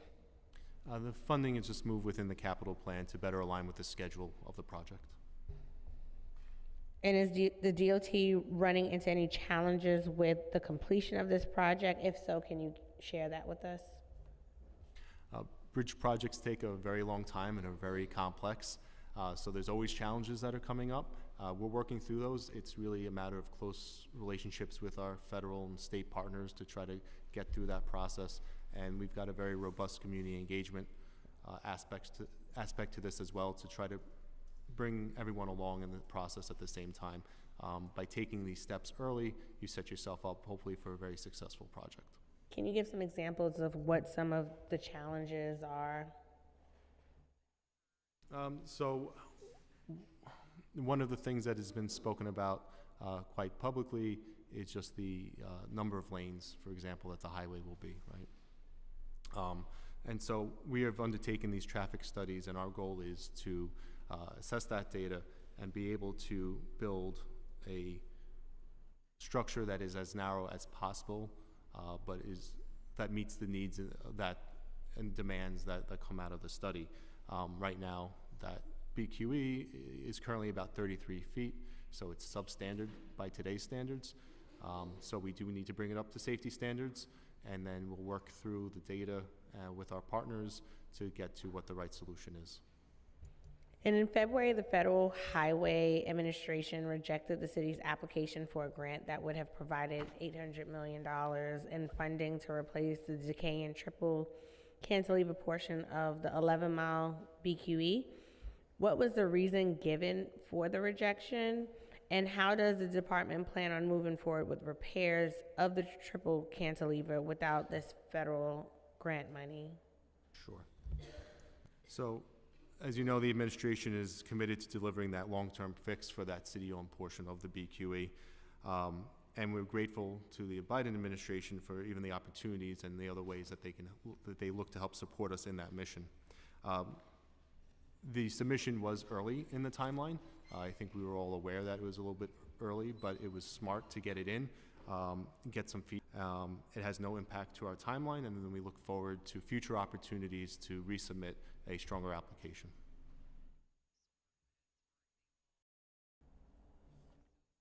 And turning to a related part of this project, how many tickets has DOT given for overweight trucks on the BQE? Let me see. No. Yeah, we don't have those numbers with us, but we can get them to you today. Please do. And has there been repeat offenders, either individual trucks or companies, and how has DOT pushed those companies to find alternative routes? Want me to take it? Yeah. All right. So, and we'll note, we'll note which, not which company necessarily, but whether there have been repeat offenders. If we have, in the case that we have a repeat offender, we are doing additional outreach to them to try to get them to understand the reasons why they're being ticketed and what strategies they could employ to avoid that in the future. But we are mainly seeing people not getting repeat violations. The companies are learning and have adjusted their behavior, and the violations have gone way down from the beginning. So, Way down, so when you give me the numbers, it'd be good to see, so I have apples to apples, what that looks like, so. Like week by week or month by month. That would be great. Thank you for that. I'm going to just end with a few questions on behalf of Councilmember Narcisse, who had to leave. Do you have more questions? My district, this is from her, of course, so not my district, but her district, has a lot of waterfront which are impacted by weather. What specific steps are being taken to ensure that our public infrastructure and spaces are resilient to the impacts of climate change? Maybe, and it also asks if DOT is still using blacktop to patch sidewalks. We have seen that happen in the district, and it looks pretty bad. Okay, the only time we use asphalt on sidewalks is as a temporary repair when there's an imminent, dangerous condition that is a very big trip hazard, for example.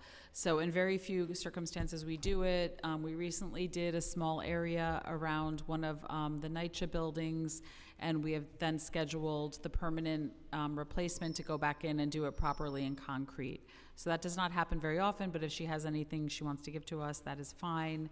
And then as we've discussed previously, we work closely with our partners here at the table on resilient streets to examine every location that we're working in and to see what sorts of strategies we can employ to make that project more resilient and to address any issues with flooding or ponding.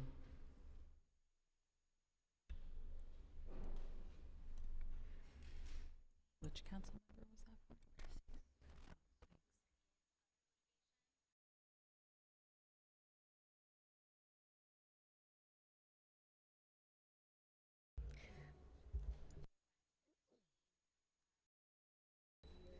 Yes, thank you. Thank you so much for this testimony and public conversation today. I am now going to open the hearing for public testimony. Thank you very much, Chair. Thank you. And I remind members of the public that this is a government proceeding and that decorum shall be observed at all times. As such, members of the public shall remain silent at all times. The witness table is reserved for people who wish to testify. No video recording or photography is allowed from the witness table.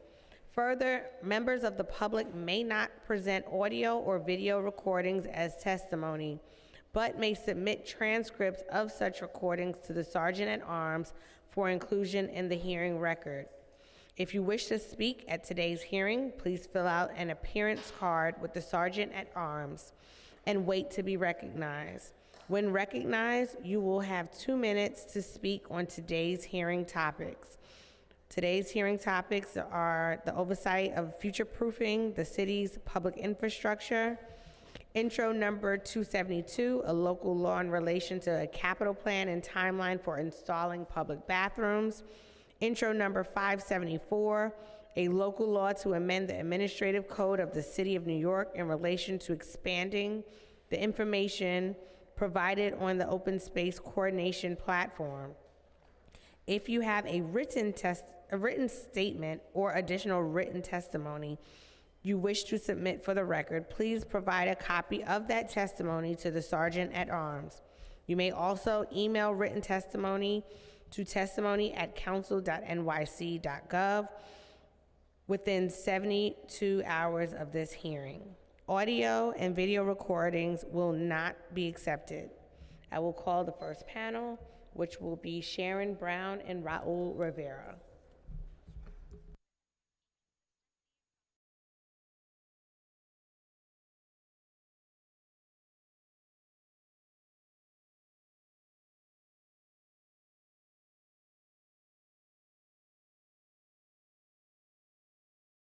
Good, please use the mic. Did you turn it on? Okay, my name is Sharon Brown. Public restrooms are a must. We have military, we have police, we have undercover police officers, military. We have so many undercover people that when we are abusive to the general public, we're also abusive to the undercovers, and they see how people are treated as the public. We can't have that FDNY, anyone looking into different situations. Okay, we need something called the Stranded Persons Law for transportation. This is transportation. Okay, there should be a stranded strap hanger law. No woman or child or man should be turned away from a government service. No stranded strap hanger. So if someone is consistently trying to get somewhere and they're shown that they're going to and from certain places and they don't have the means, they should be able to get on and either get some kind of pass or something that shows that they can ride, or they should have something set up for them so they can ride. No child should come from school and not have the money to ride. Bridges and tunnels, or we also need access. A ride should be available to all, and also to those who are stranded. If there are people who are stranded, they should be able to get into an access a ride and get home. We shouldn't have people walking for hours and miles and things like that. This is concerning transportation. The bridges should have a backup bridge. We are going into the technology age, and there should be immediate ways to make bridges, roads, and tunnels immediately. We should have backup systems where we can lay something down immediately so that people can get over a road or something. Thank you. I think that's it. Thank you. Okay, Mr. Rivera. Thank you so much. Good afternoon. My name is Raul Rivera. I'm a TLC driver and a TLC driver advocate. Restrooms are important. One of the issues with restrooms in the city is we have thousands of restaurants, and they want you to buy their food, but they don't care about you using the restrooms. Everywhere you go in the city, you see signs out of service when it comes to the restaurant. So you can't use the restrooms in the restaurants. That's an issue. Maybe the city council should look into that. But what I really want to say is that to you, Chair, I don't know what we have to do for you to help the drivers. The drivers are being locked out. I don't know if you know about it. There's chaos happening right now. Uber and Lyft are locking out the drivers. They can't work. I don't know why they don't show up here. I don't know why, if you're aware of this, but there's going to be a lot of protesting going on. We're asking that they come out to your office and protest in your district. That's what they have to do. I don't know why they don't want to do that, but they should. Uber and Lyft are locking out the drivers. The utilization rate that was created by Amira Joshi is a disaster, and it's hurting the drivers. And in this city council, we have black people, we have Puerto Ricans, we have Dominicans, right? It's our own people that are stopping us. Look in the mirror. You're not helping us. We got bills for the drivers. You don't want to pass the bills. Everybody says white supremacy. It's not white. It's not the white man that's stopping me. It's my own people, my Puerto Rican people, my black people, my Dominican people. You guys are blocking us. It's not the white man. It's not Donald Trump. You guys are blocking us. We're losing our city. Transportation alternative, Danny Harris. Danny Harris is the true DOT. We asked for an investigation of the DOT. The DOT is dirty, it's filthy. It's dirty and needs to be investigated. And it's our own people screwing us. Thank you, Mr. It's our own Rivera. people. Come on, Powers, you know, it's our own people. You're black. You ain't white. You're black. Thank you for reminding me of my skin color and my race. Next, we will have Glenn Bolaski and Tasha Larabors, who are both online.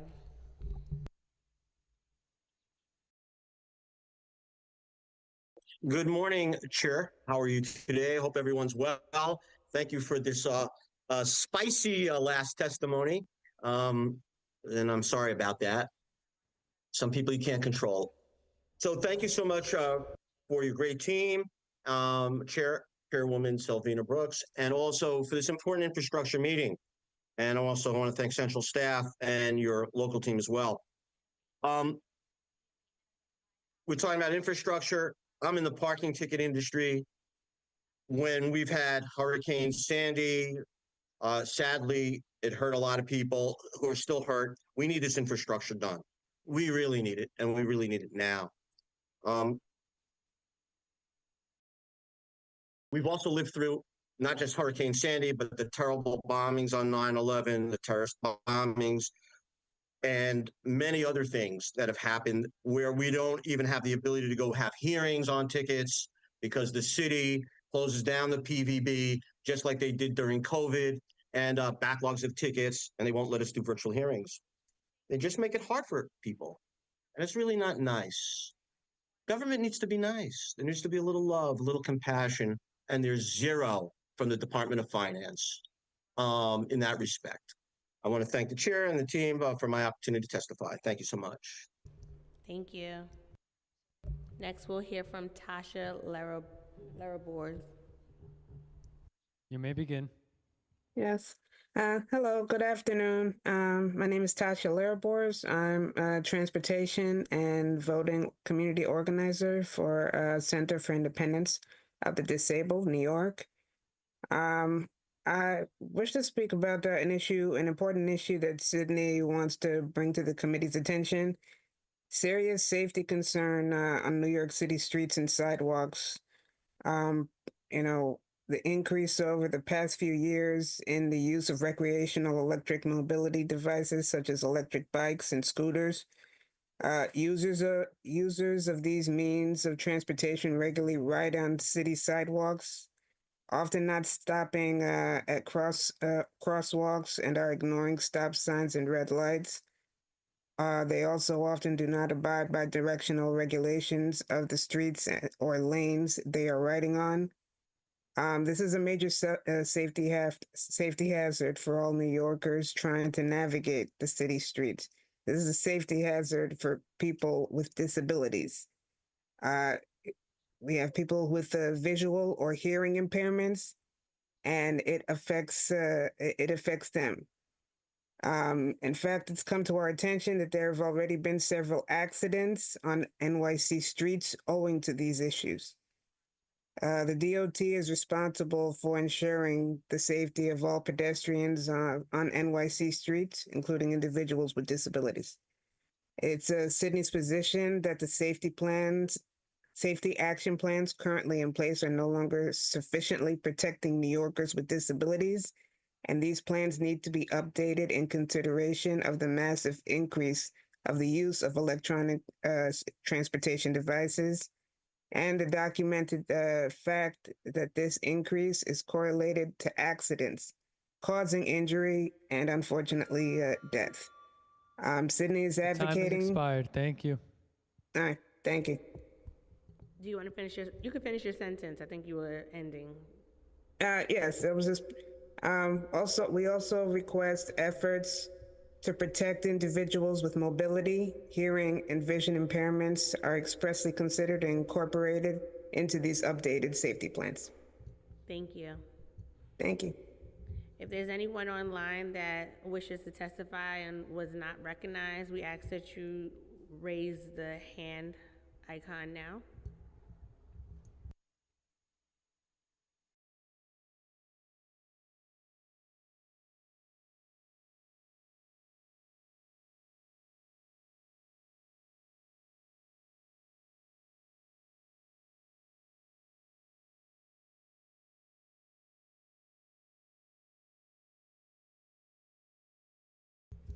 With that, we will adjourn this hearing, and I thank everyone that came out today to testify on the state of our infrastructure. Thank you, and this meeting is concluded.